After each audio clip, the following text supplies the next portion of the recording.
कहानी की शुरुआत होती है बेंजामिन नाम के एक लड़के से, जिसे उसकी गर्लफ्रेंड अरोरा ने घर से निकाल दिया था। बेन के पास कोई काम धंधा नहीं था, इसलिए अरोरा ने उसे छोड़कर एक नया बॉयफ्रेंड बना लिया। अब बेन के पास कोई ठिकाना नहीं था, इसलिए उसने अपने दोस्त माइल्स से मदद मांगी, लेकिन बेन ने उसका पिछला उधार नहीं चुकाया था, इसलिए माइल्स ने भी उसकी मदद नहीं की। कुछ ही पलों बाद एक जेब कतरे ने बेन का बचा खुचा सामान भी चुरा लिया और अब उसके पास सिर्फ एक पुराना फोन बचा था। तभी उसके दोस्त फ्रैंक का फोन आया और उसने बेन को एक नौकरी का ऑफर दिया।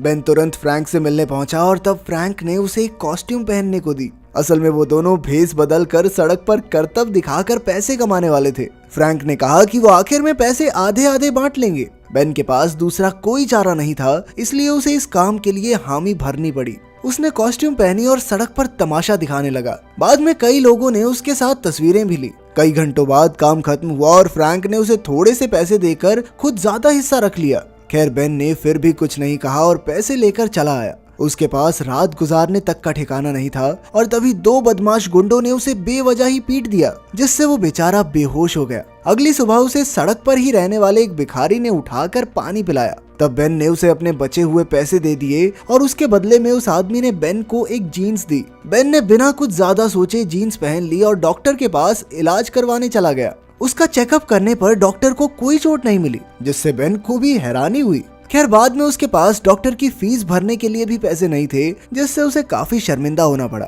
उसने अपनी जीन्स की जेब में हाथ डाला तो अचानक कुछ पैसे मिल गए। उसने बिल भरा और तुरंत बाहर आ गया। तभी उसे अपना पुराना दोस्त नेल्सन मिला। काफी समय पहले बेन और नेल्सन ड्रग्स बेचने का काम करते थे, लेकिन अब बेन ने ये सब छोड़ दिया था। बेन के हाथ में पैसे देखकर नेल्सन ने उसे खाना खिलाने को कहा और बेन भी उसे मना नहीं कर पाया। फिर जब वो खाना खा रहे थे तो नेल्सन को ग्लिच नाम के एक आदमी का फोन आया। असल में ग्लिच उसका बॉस था और पहले तो वो बेन का भी बॉस हुआ करता था। नेल्सन ने ग्लिच को बता दिया कि वो बेन के साथ है और बेन को ना चाहते हुए भी उससे बात करनी पड़ी। तब ग्लिच ने बेन को मिलने के लिए बुलाया और जल्द ही नेल्सन और बेन उसके अड्डे पर पहुंच गए। ग्लिच बेन को फिर से धंधे पर लाना चाहता था, इसलिए उसने बेन को ड्रग डीलर बनने को कहा। पर उसी वक्त बेन का ध्यान वहां मौजूद नोवा नाम की एक खूबसूरत लड़की पर गया और उसे देखते ही वो सब कुछ भूल गया। तभी वहां स्टेफन और मिगेल नाम के माफिया बॉस ग्लिच से हफ्ता वसूलने आ पहुंचे। इसके बाद उन्होंने बेन को उठाया और उसे बाहर लाकर पीटने लगे, क्योंकि बेन ने उन्हें पैसे नहीं दिए थे। बाद में उन्होंने बेन की जेब में हाथ डाला और उन्हें कुछ पैसे मिल गए, जिसके बाद उन्होंने बेन को छोड़ दिया। बेन को समझ नहीं आ रहा था कि आखिर उसकी जेब में पैसे आए कहां से। खैर फिर वो जल्दी से वहां से निकला और एक ट्रेन में चढ़ गया। थोड़ी देर बाद वो ट्रेन के अंदर बैठा बैठा सो गया और तब उसे एक सपना आया। उसने देखा कि उसकी जीन्स की जेब में से अंधा पैसा निकल रहा है, जितना निकालो उतना कम। कुछ ही समय में उसकी आंख खुली और वो एक स्टेशन पर उतर गया। उसे समझ नहीं आ रहा था कि उसके सपने का क्या मतलब है। उसने फिर से अपनी जेब में हाथ डाला और दोबारा उसे कुछ पैसे मिल गए। ये देखकर उसे यकीन हो गया कि उसका सपना सच था और इस जीन्स में से जितना पैसा निकालो उतना निकल सकता है। अब उसकी खुशी का ठिकाना नहीं था और उसने अपनी मनपसंद की काफी सारी चीजें खरीद ली, जैसे कि नए कपड़े, गिटार और साथ ही उसने महंगे कैफेज में जाकर स्वादिष्ट खाना भी खाया। वो सोचने लगा कि ये पैसे कभी खत्म नहीं होंगे, इसीलिए वो 5 स्टार होटल में रहने लगा और उसने अपनी पसंदीदा गाड़ी भी खरीद ली। इसके कुछ दिन बाद जब बेन होटल में था तो उसने अपने पिता मेसन को फोन करके कहा कि वो ठीक ठाक है। फिर उसने अपने पिता को अपनी तबीयत का ख्याल रखने को कहा, क्योंकि वो चाहता था कि उसकी जिंदगी के हर जरूरी दिन पर उसके पिता मौजूद हों। उसकी माँ अब इस दुनिया में नहीं थी, इसलिए उसके पिता ही उसके लिए सब कुछ थे।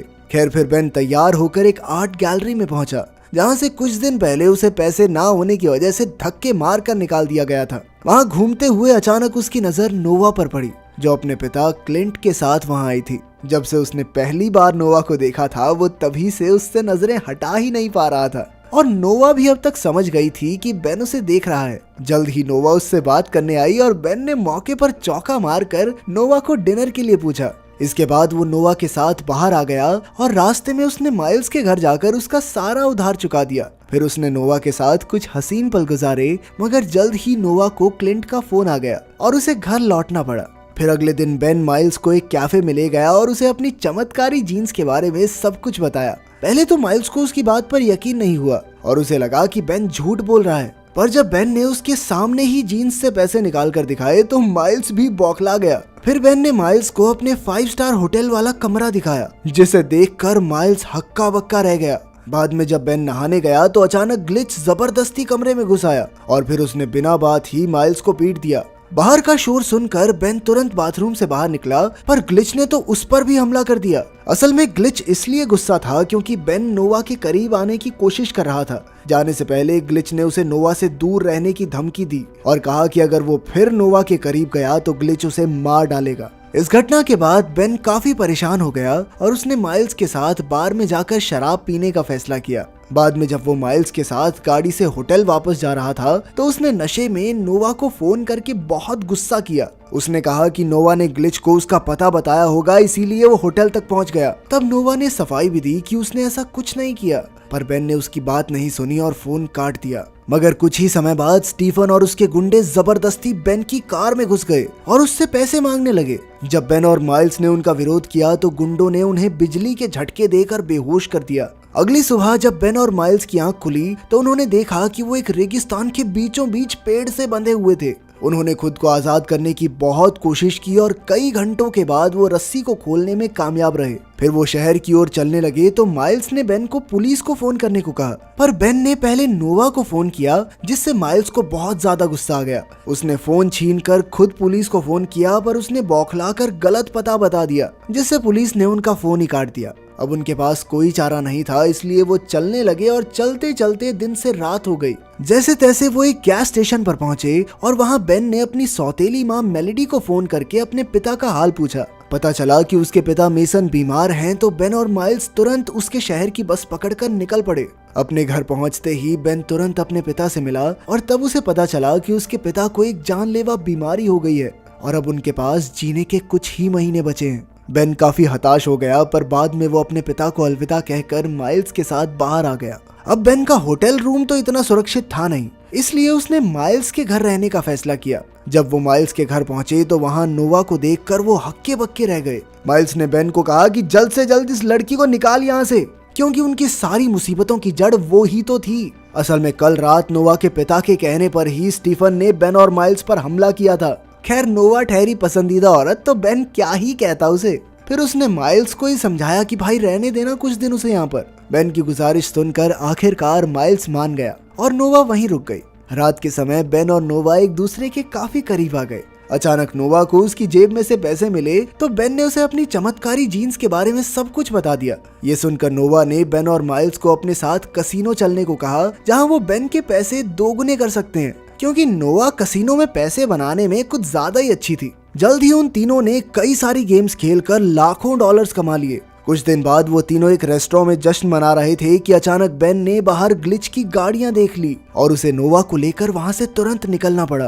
तभी उसे दोबारा वही आदमी दिखाई दिया जिसने उसे ये चमत्कारी जीन्स दी थी। बेन ने तेजी से उसका पीछा किया, पर एक मोड़ पर वो अचानक से गायब हो गया। वो अपने पीछे एक बैग छोड़ गया जिसमें कई सारी जीन्स थी। तब नोवा ने कहा कि उन्हें ये सारी जीन्स रख लेनी चाहिए, क्योंकि शायद उनके अंदर भी चमत्कारी शक्तियां होंगी। इसके बाद वो माइल्स के घर पहुंचे और सबने वो जीन्स पहनकर देखी, पर किसी में से भी पैसे नहीं निकले। कुछ समय बाद वो तीनों बाहर निकलकर वॉलीबॉल खेलने लगे। तब बेन ने मेलेडी को फोन करके मेसन का हाल चाल पूछा। खैर, बेन ये नहीं जानता था कि क्लिंट के गुंडे बेन और उसके घर वालों पर नजर रखे हुए थे।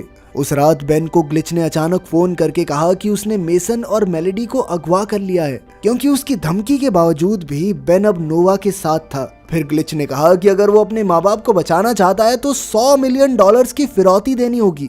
जब नोवा को इस बारे में पता चला तो उसने वादा किया कि वो बेन की मदद जरूर करेगी। कुछ दिन बाद क्लिंट को नोवा का एक खत मिला, जिसमें उसने ग्लिच की कैद से बेन के माँ बाप को रिहा करवाने के लिए क्लिंट से मदद मांगी थी। उधर बेन नोवा और माइल्स के साथ ग्लिच के अड्डे पर जा रहा था। अब प्लान के मुताबिक बेन अपने दोस्तों से अलग होकर क्लिंट से मिलने पहुंचा और उससे कुछ पैसे उधार लिए ताकि वो अपने माँ बाप को छुड़ा सके। पहले तो क्लिंट ने उसकी मदद करने से इनकार कर दिया, पर जब बेन ने उसे समझाया कि वो और नोवा एक दूसरे से सच में बहुत प्यार करते हैं और वो नोवा को हमेशा खुश रखेगा, तो क्लिंट का दिल पिघल गया। तब उसने बेन को कहा कि अगर उसने कभी भी नोवा को दुख पहुंचाया तो उसकी खैर नहीं। वहीं दूसरी ओर मेसन और मेलेडी अब भी ग्लिच की कैद में थे। कुछ समय बाद नोवा और माइल्स ग्लिच के अड्डे पर पहुंचे और वहां गोलीबारी शुरू हो गई। बदकिस्मती से ग्लिच ने नोवा को बंदी बना लिया और उसे अड्डे से दूर ले गया।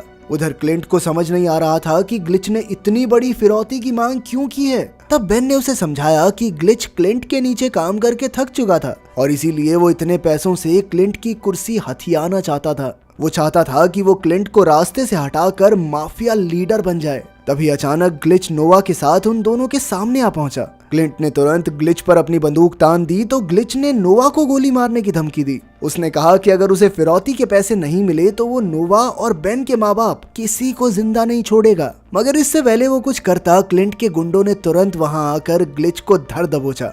आखिरकार नोवा ने बेन और क्लिंट को गले लगा लिया और बेन के माँ बाप भी बच गए। अंत में हम देखते हैं कि बेन और नोवा माइल्स के साथ नदी किनारे रहने लगे थे और बेन ने अब उस चमत्कारी जीन्स का साथ छोड़ने का फैसला किया। उसने जीन्स फेंक दी पर माइल्स इससे सहमत नहीं था। लेकिन इससे पहले माइल्स जीन्स तक पहुंचता, कोई और ही जीन्स लेकर फरार हो गया। अगर आपको ऐसी जादुई जीन्स मिल जाए तो आप क्या करेंगे, कमेंट्स में जरूर बताना। मिलते हैं अगली वीडियो में।